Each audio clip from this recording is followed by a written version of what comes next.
कार्य करायचं, चांगलं करायचं तर आपण चांगलं करत राहायचं. बाबा लोक आता आयुष्यभर संसारात तर वेळ वाया घालतात. आमचे तुकोबरा तर म्हणतात, काय करावी ती मोलाची माकडे आणि नाचता ती पुढे संसाराच्या. संसार आता तुम्हाला सांगतो, आपण म्हणतो आमचा संसार आहे, आमचं प्रपंच आहे, आमचा संसार चालवायचा आहे. मला सांगा माऊल्यांनो, राग येऊ देऊ नका.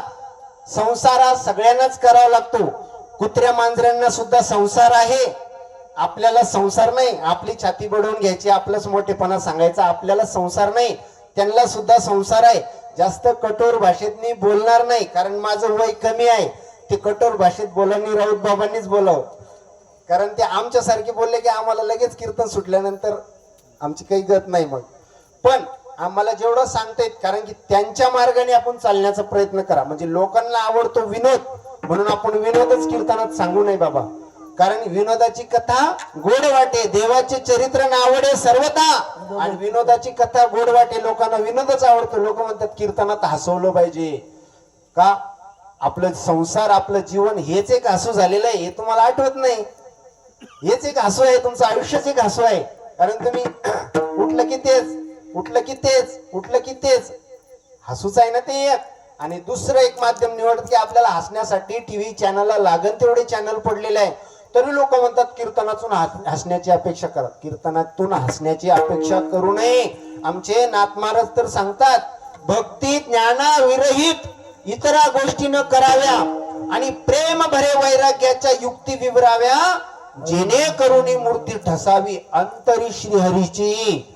ऐशी कीर्तन मर्यादा आहे संतांच्या घरची. लोकांचं ऐकलं नाही पाहिजे बाबा. त्याला लोकांचा दोष नाही, कीर्तनकारांचा सुद्धा दोष आहे बाबा. कारण की ते म्हणतात लोकांना पटल असं कीर्तन करावं. लोकांना उद्या काही पटल, लोक म्हणून धोत्र सोडा लुंग्या लावा, कीर्तन करा. तसं ऐकायचं का? नाही, ते फायदा नाही त्याचा. त्याच्यामुळं जे आमच्या साधू संतांनी सांगितलं तेच या कीर्तनातून कथन केलं गेलं पाहिजे. विठ्ठल विठ्ठल विठ्ठल.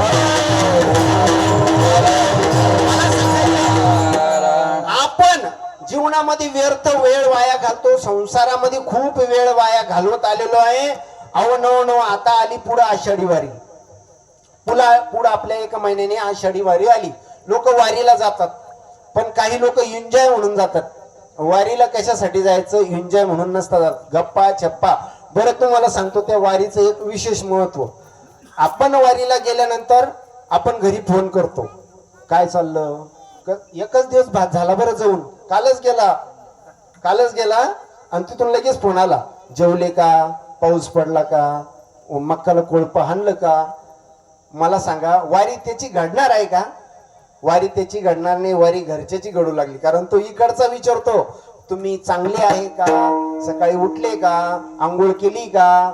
दिंडी निघाली का? माऊलीच्या पालखीचं दर्शन झालं का?